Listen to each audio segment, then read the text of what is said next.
Shortly I shall read a short story with the title The Vendetta by Guy de Maupassant.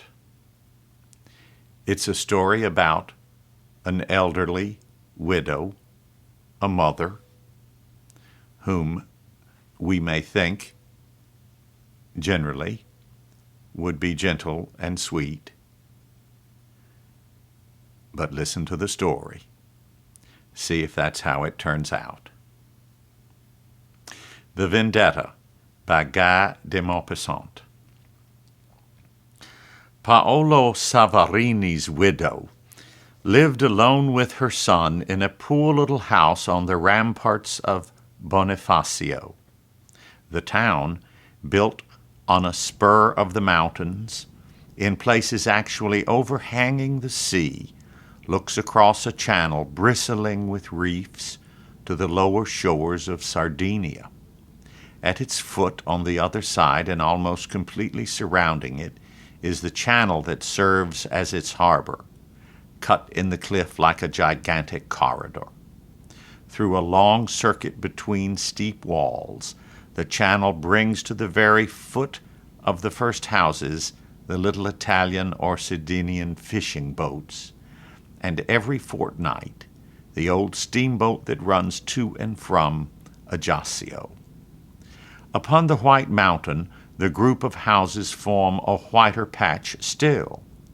They look like nests of wild birds, perched so upon the rock, dominating that terrible channel through which hardly ever a ship risks passage. The unresting wind harasses the sea and eats away the bare shore, clad with a sparse covering of grass. It rushes into the ravine and ravages its two sides. The trailing wisps of white foam round the black points of countless rocks that everywhere pierce the waves look like rags of canvas floating and heaving on the surface of the water. The widow Savarini's house held for dear life to the very edge of the cliff. Its 3 windows looked out over this wild and desolate scene.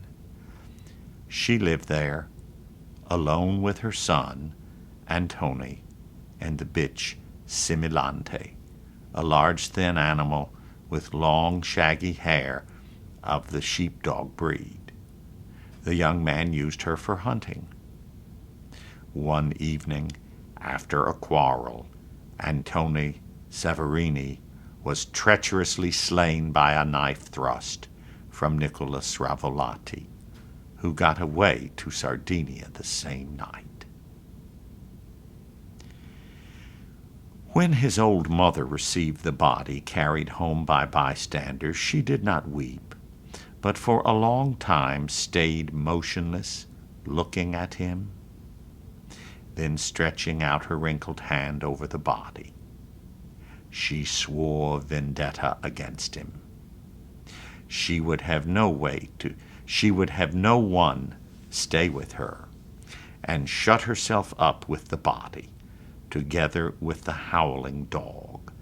The animal howled continuously, standing at the foot of the bed, her head thrust towards her master, her tail held tightly between her legs.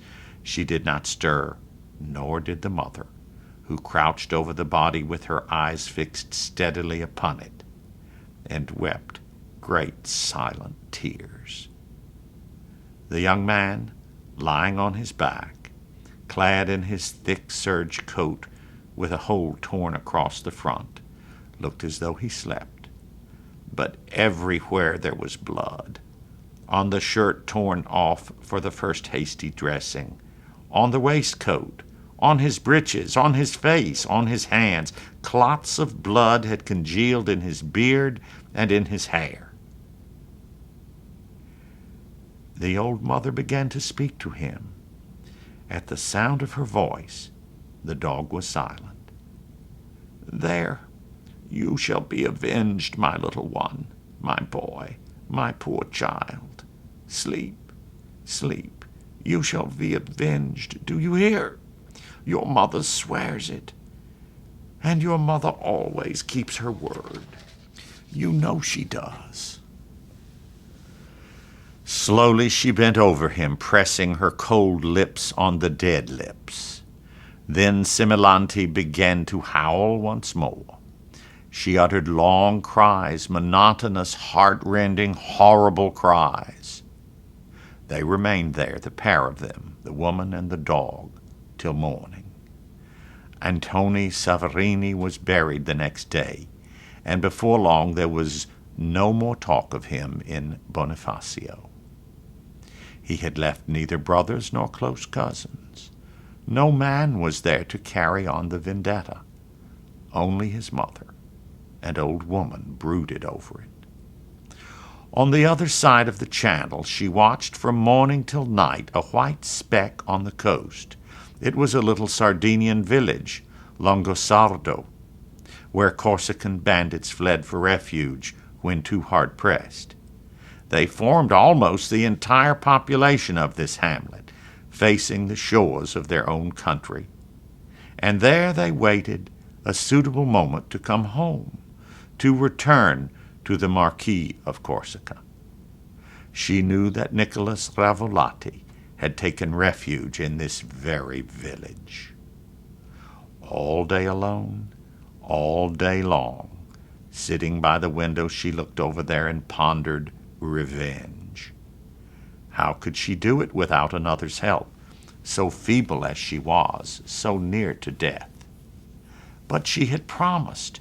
She had sworn upon the body. She could not forget. She could not wait. What was she to do?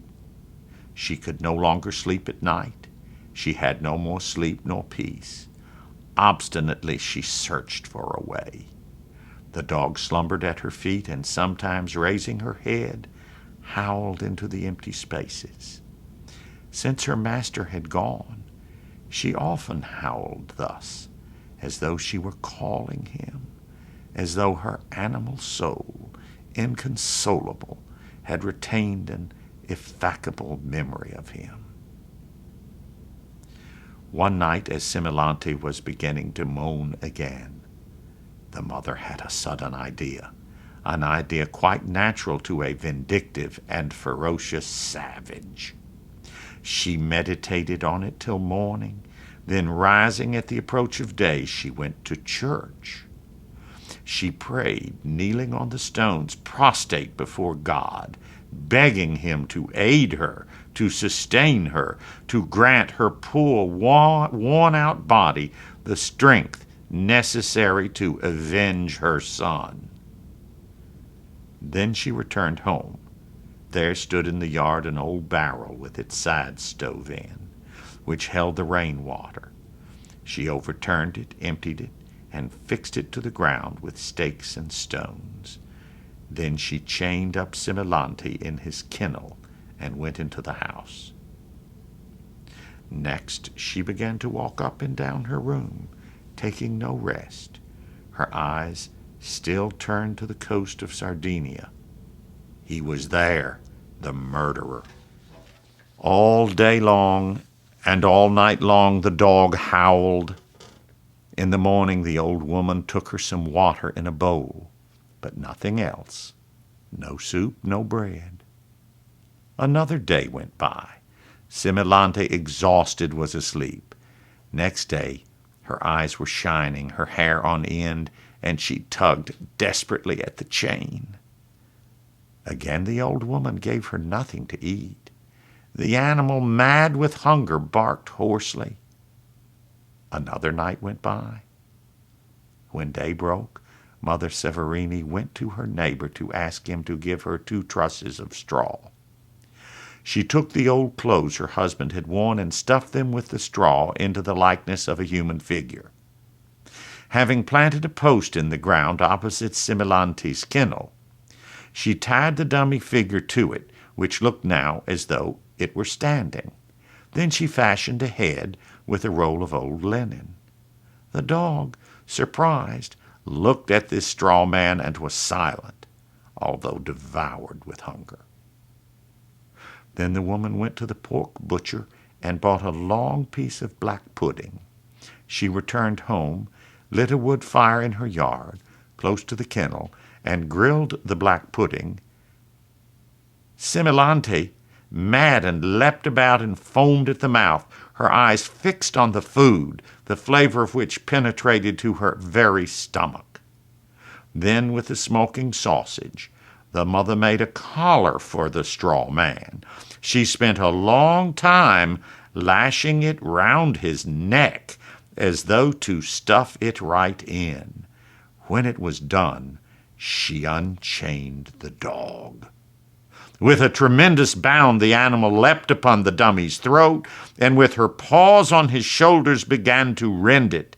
She fell back with a piece of the prey in her mouth, then dashed at it again, sank her teeth into the cords, tore away a few fragments of food, fell back again, leapt once more, ravenous. With great bites she rent away the face and tore the whole neck to shreds. The old woman watched, motionless and silent, a gleam in her eyes. Then she chained up her dog again, made her go without food for 2 more days, and repeated the strange performance. For 3 months she trained the dog to this struggle, the conquest of a meal by fangs. She no longer chained her up, but launched her upon the dummy with a sign. She had taught the dog to rend and devour it without hiding food in its throat. Afterwards she would reward the dog with the gift of the black pudding she had cooked for her. As soon as she saw the man, Similante would tremble, then turn her eyes toward her mistress, who would cry, "Off!" in a whistling tone, raising her finger. When she judged that the time was come, Mother Savarini went to confession and took communion one Sunday morning with an ecstatic fervor. Then, putting on a man's clothes, like an old ragged beggar, she bargained with a Sardinian fisherman who took her, accompanied by the dog, to the other side of the straits. In a canvas bag she had a large piece of black pudding.